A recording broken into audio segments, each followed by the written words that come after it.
So this is the other quick precept I've been holding, because like the brothers were going into, the Most High, He's just perfecting the elect. You know, our trials and tribulation. We had to go through this, you know, because we're angels.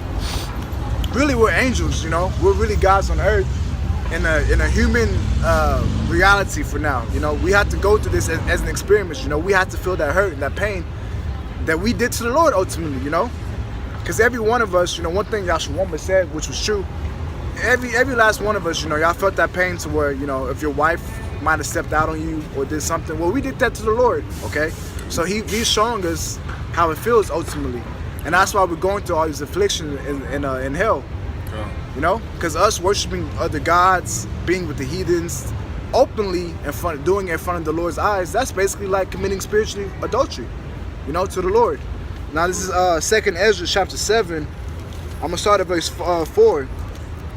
It says, but put the interests... Salaki. I'm going to start at verse 5. Who then could go into the sea to look upon it and to rule it? If he went not through the narrow, how could he come unto the broad? Verse 6. There is also another thing. A city is built it and set upon a broad field and is full of good things, right? So it's a city that's full of good things, right? I'm sure many people want to go there. Verse 7, the entrance thereof is narrow and is set in a dangerous place to fall, like as if there were a fire on the right hand and on the left a deep water, and only one path between them both, even between the fire and the water, so small that there could be one man go there at once, right? So what Ezra is saying basically is the same thing Yahushua is saying in Matthew 7. That this is going to be like a straight gate, you know. This walk is so narrow that only one person can go at a time, you know. All of us are trying to get to that city that has good things in there, you know. Because who wants bad things? But in order to get there, you got one side fire, one side water, you know. If you step or you miss a step, that you're dead, you know. So basically, he's giving the like analogy. Basically, you know, it's going to be a narrow path, you know. Not a lot of people is going to walk that path, okay. It's only for the elect, like you always been saying, the remnant.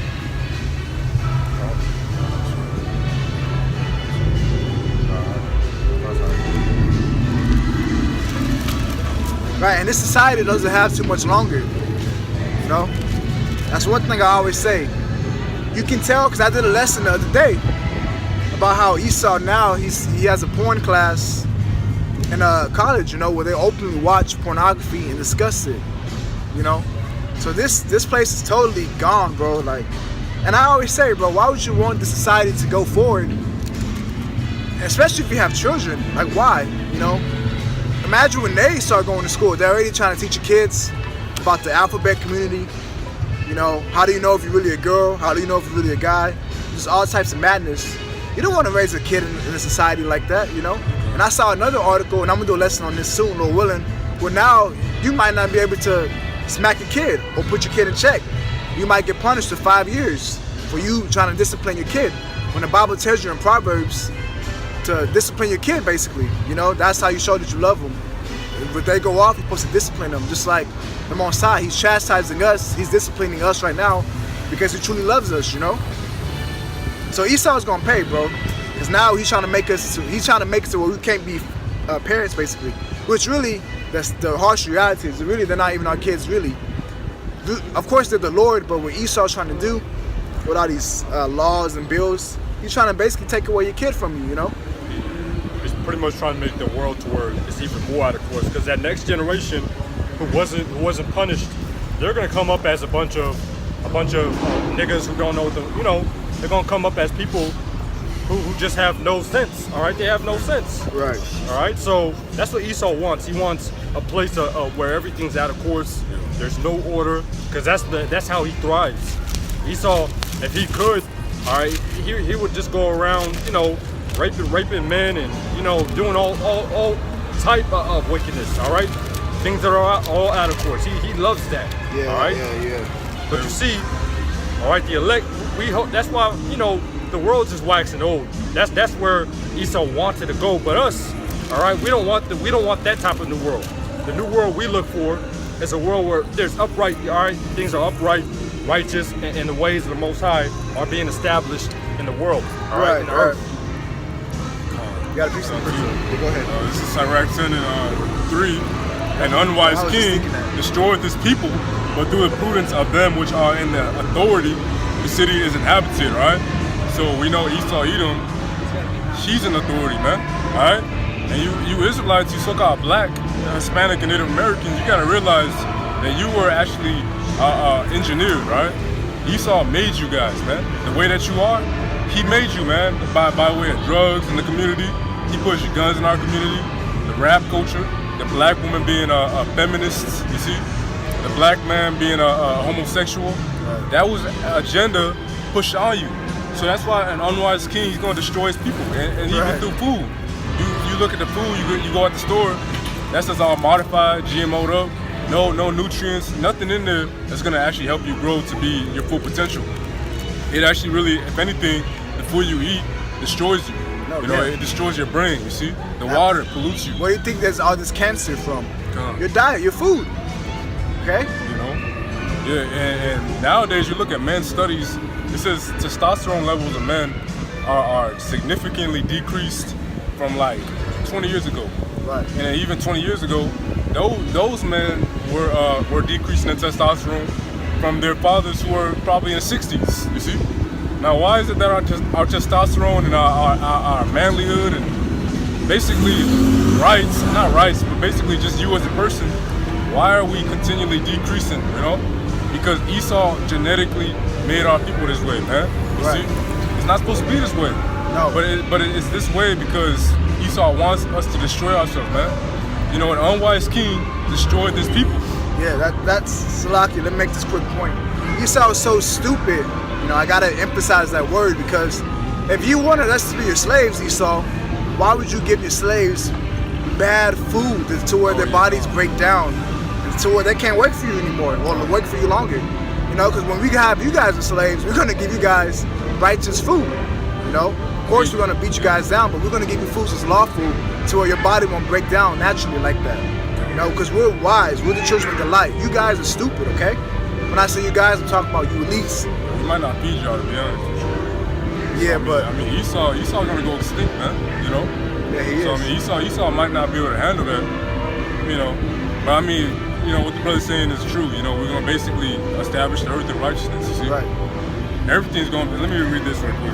Verse 4: the power of the earth is in the hand of the Lord, and in due time He will set over it one that is profitable. So, like I said, this society is ran by wickedness. It's not really jiving with our spirits, but the Lord one day will set up Yahushua, you know, King David, the 12 apostles, and so on and so forth. You got the elect. They're going to be the righteous government that will actually run the earth in natural order. You see what I'm saying? Everybody's going to profit off that thing, bro. Yeah, even the heathens. And it says that in I think it's Isaiah 14 that everybody's going to be happy when this man goes down. You know, even the trees, which represents, you know, people as well, but everybody's going to benefit. Even the creation, Yahweh's creation that He created, everybody's going to benefit, you know, because the animals, they're mourning right now. The plants, the trees, everybody's mourning because trees have spirits on them as well. I don't know if people know that, but they do. So, yeah, all of the Most High and Yahweh's creation is everything's going to benefit when this devil. Because really, the earth is only supposed to be ruled and ran by one group of people, the Israelites. That's how the Most High set it up. That chosen lineage. Not the damn base man, these crackers, not them. Because when they run the earth, everybody is in mourning, like it says in Proverbs 29 and 2. You know? I'll read it real quick. Yeah, you got that. Here's Proverbs 29 and 2. When the righteous are in authority, the people rejoice. But when the wicked beareth rule, the people mourn. Yep, so pretty much, whenever the wicked are in rule, the people mourn. All right, so brothers are bringing out different examples. You know, like, you know, it can be anything, man. I don't want to say too much because the video might be cut down, but Esau has all these different things going the opposite way the Most High had it to be, you know, ordained. Right. All right? These Edomites, they want everything backwards. And again, that's how they thrive. And therefore, you know, everything's mourning. The people, all right, the earth, all right, they're taking all the oil out the earth. They're doing all these different things, all right, and they're making the earth mourn. Right. All right, but when the righteous are in authority, the Lord has it to where the Israelites are ruling, all right, under Yahushua, All right, the earth will rejoice. Things will be back in order. All right, everything will be back in order, and it's going to be a whole different type of because we don't even truly know what nature. Slaki, we got things going on again, but we don't even truly know things that we don't even truly know like how natural the earth was supposed to be, because we was born in a modified in this modified earth. But when things really go back to how it was set back in the Garden of Eden, that's gonna be beautiful.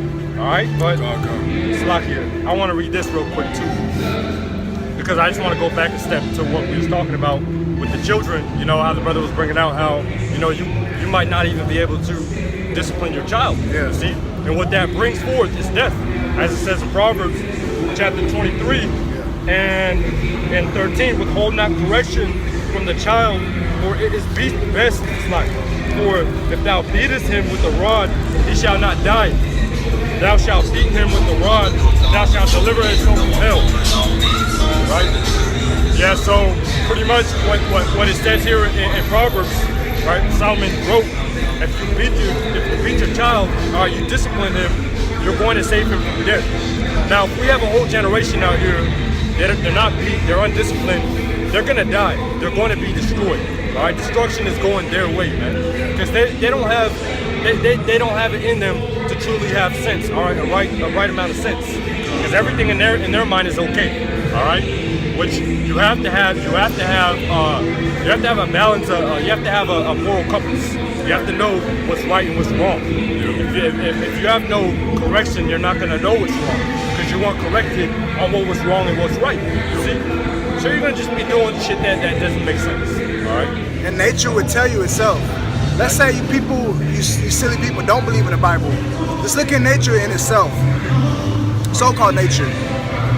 The man or the male, he's always at the top. Even in the animal kingdom, the male is always at the top. Okay. It's not. I mean, it's just common sense. I don't understand why these people they don't see it. That's just how the Lord ordained it. Right. He ordained the man to be up top, because a man by nature has testosterone. Exactly. A man by nature can lead. Women were supposed to be submissive, but you see Esau again. He wants everything at a core, so much so that he allows women to be more masculine and men to be effeminate. That's why when you see Twinkle Toes running around here. That's why I get so mad. Twinkle Toes running around here, and that's really Esau engineering. All right, his scheming. All right, he wants you men to be effeminate. He wants women to be masculine, especially within. If you're an Israelite, he definitely wants that. He definitely wants that, because he wants to destroy you. But again, Esau just wants everything out of order. Anything that the Most High ordained to be natural, he doesn't like that. He can't get down with it. His spirit is adverse to righteousness. Exactly. One thing I always go ahead and get that. But one thing I always say is that the Israelites and the Edomites, two totally different spirits. This man is really adverse to Yahweh by Shem Yahushai. That's why he has to be out of power, or the earth itself is gonna we ain't gonna survive, bro. You got that? Yeah. It's in yeah, man. That's pretty much how it is. Matter of fact, I'm speaking. I keep quoting the scripture, but I'm gonna get it. Psalms chapter 82. 7:13. 7:13. God, I knew it was one of them. And I got a scripture after the brother gets that. So here's Ecclesiastes 7:13. It says, "Consider the work of God, who can make that straight, which he hath made crooked." All right, so who can make straight that which is crooked? All right, that's rhetorical. You can't bring an unclean thing out of a clean. All right, or vice versa. So when Esau was made, he was made to be crooked, man. All right, he's that crooked serpent. He does everything backwards, man. He's crooked. All right, and he doesn't want to be straight, because it's not in him to want to be straight. See? So that's just by nature. He has everything going backwards, you see? Yeah. Now I got this quick precept. This is Isaiah 24:21. And it shall come to pass in that day that Yahweh shall punish the hosts of the high ones that are on high, and the kings of the earth upon the earth. Right. So the Most High is about to punish the people that's on high, the proud ones. Okay. Because when you read the next verse above it, it says that the earth's going to be rolling back and forth like a drunkard. You know, basically those missiles going to hit, and the Most High is going to judge the people that's on high, which are you so-called elites, you Edomites, you so-called white people. You guys are the ones that's on high right now as a nation. Not all of you guys, but as a nation, the elites, and that devil's gonna pay too. You know, these Edomites, they think everything's a joke. Okay, and that's why I can't wait to enslave them and beat them down. You know, they think everything's a game and it's a joke. But guess what? It's not gonna be funny when y'all see Yahushua come and he gives us that spiritual power. Okay? But now anyway, so the Most High, he's gonna destroy those people that's on high, which is you so-called elites, not so-called, but you elites, you so-called white people. You guys are the top nation on high right now.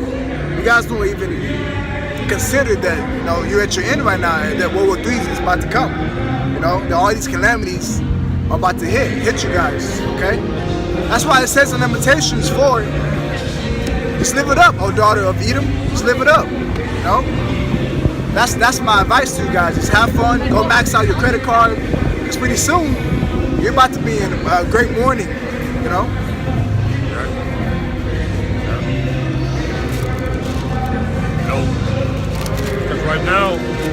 Right now you have so many things going on. You know, you have the dollar. All right, the dollar has lost its value. So once, you know, that world reserve currency has finally diminished, you know, these other nations are going to want to get in. All right, these other nations are going to want their currency to be the top. All right, these other nations are going to want their nation to be that new world superpower. All right, as we said, all right, prior. So, you know, that's really, you know, that can kick off World War III. All right, all these different factors you have right now, all right, going on, especially with the dollar itself and the economy, everything's going down. All right, that's gonna kick something off, right? With all this inflation, all right, and soon enough, it's gonna go from inflation to hyperinflation, and all these things, you know, it's only in America too. You know that hyperinflation, you're not going to be able to buy food like you once were. You're not going to be able to do things like you once were able to do, and that's gonna rile up a spirit in you. It's gonna rile up that savage you really are, all right? For you Edomites especially, because you're not going to be able to protect. You're not going to be able to feed your children, right? You're not going to be able to do these things, like I said, that you once were able to. All right, so that's gonna rile up the demon inside you, man. Right. And it says, in the affliction, they shall seek me early, you know? So when these people start catching all these hells, these woes, then they're gonna try to seek the Lord. But hey, you don't know, it might be too late, bro. That's why it says, that's why Isaiah 55:6 says, seek the Lord early while he may be found, you know? Ecclesiastes 12 says, seek the Lord in your youth. You know, not wait till you're like 45, 60, you done lived your whole life. Now you want to serve the Most High. No, in your youth. You know, you're supposed to try to serve the Most High in your youth. Okay? Said don't tarry. Yeah, make no tarrying. You know, Sirach 5 and 7. You know, and that's Jake as a whole. Jake has a wait till last minute type spirit. Even in the world. You know, Jake is always never on time. They always wait till like let's say we have an event a week from now. They'll wait 2 days before the event to start getting ready and stuff, instead of getting prepared. You know, that's Jake. They always have a you know, wait till the last minute type spirit, and the Lord's not looking for that. Okay? Huh? Yeah, so the Lord's not looking for that. You got it. That's it. Now you Yeah, so like I always say, you know, repent, keep the commandments, because the time is short. Okay? Mark of the beast, MOTB is here. You know? It's about to be a digital society. The dollar bill is about to be worth nothing. You know? And that's when people gonna bug out when that happens. Because they invested so much in the dollar bill. When change starts to come, you know, you're gonna have to change with the things that are changing in the world. You see? And when change starts to come, that's how you know, that's when you know the Lord is starting to visit. All right, because, you know, this nation, it's been on its toes, it's been on its feet for a while, but when that change starts to come and this proud America, top dog, top dollar starts to all decline, that's when this nation, you're going to see things really change. All right, you're going to see change, and it's going to be changed by way of the Most High. All right, visiting the earth. So that's it. I got one last precept on mine. 2nd Ezra chapter 6, verses 8, actually also at 9. For Esau is the end of the world, and Jacob is the beginning of it that followeth. So Esau, Edom, so-called Caucasian man, the white man, he's gonna be the end. Okay, before Yahushua returns, he's gonna be ruling, man. All right, Babylon the Great, and then Jacob, Israel, they're gonna be the beginning of it that followeth. All right, so they're gonna have a time where we gotta have a transitional period, man. And how's that transitional period gonna take place? Through Jacob's trouble. All right, the earth is trying to bring forth the new rulership. All right, it's trying to birth a new rulership, so it's going to go through birth pains, right? It's going to go through birth pains. So those birth pains are going to come in the form of Jacob's trouble, which is coming up here quick. As the brothers were saying, we ain't got much more time. We ain't got much more time. The word's been going out. Prophecies are understood. The elect basically are probably sealed. So what are we doing right now? We're just building ourselves up. We're waiting, man. Right. We're trying to be patient. And then once these things do happen, man, hey, you gotta trust in the Lord, I like how you said that too. Birth pains, man. All right, birth pains in a woman's body when she starts to see change in her body, she knows that child has to come. About that time. All right, it's the time, As it says in Ecclesiastes 3, it's time. See, so once you start to see change when you're watching, it's time. God. So better is the end of the thing than the beginning, and better is the patient in spirit than I think it's haste. Well, I know it's in Ecclesiastes 7, so you should want the end to come. If you don't want this place to fall, you're in the wrong spirit. It says in 2 Peter, hastening for righteousness, hastening for the day. Now that's what we're up here doing, hastening for Yahushua to return. I'm gonna end it off on this last precept. Spiritual. It's in 2nd Ezra chapter 8 and 50. It says, for many great miseries shall be done to them that in the latter times shall dwell in the world, because they have walked in great pride. Right, and these people are prideful. It says in I think it's Sirach 10 or Sirach 14, one of those chapters, that at the beginning, or maybe 12, that the beginning of pride is when you depart from your maker. And these people, they hate the Lord, so they're prideful, right? So that's why many great miseries are going to be done to them, because they have walked in great pride. The most prideful nation on earth is America. And the most private people, well, I would just say this, creatures in America is Esau, the Moabites, and women. The top three that's prideful. Now, men are prideful too. Don't get it twisted. But from my perspective, what I see, the top three, Esau, women, and Moabites. They're prideful as hell. Okay? Anybody got anything else? Alright, so with that, we're going to give our praises to Yahweh, Ba'ashem, Yahushua, Ba'ashem, Kakadash. Alright, DTA.